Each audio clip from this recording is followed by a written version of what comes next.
So late last year, I achieved my goal of 1,000 patrons supporting me on my Patreon feed. It took a lot of effort to get there, but ever since reaching 1,000 patrons, I've been releasing workshop videos. And one of the things that I've started to pay a little more attention to is the YouTube universe. Being a still photographer, I was always sort of removed from everything that was happening over the past few years there. I've been tempted recently to try and build a big channel and a large audience and a following the way everybody else seems to be doing. And I suddenly realized, like, you know what? One of the very first things that I start my workshop off saying is there's value in taking a completely opposite approach than everybody else. One of the, I think, negative aspects of having a YouTube channel is that you are always chasing the algorithm, you're always chasing maximizing the number of views, and most people will do anything to get there. Having this dedicated, tight-knit community of people supporting me on Patreon has enabled me to never have to think about that kind of stuff. I can post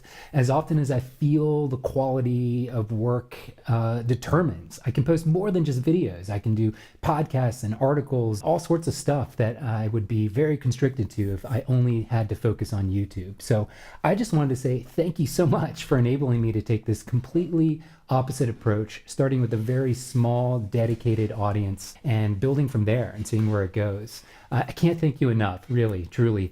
And I'm so excited to see what 2019 has in store. So thanks again. Bye.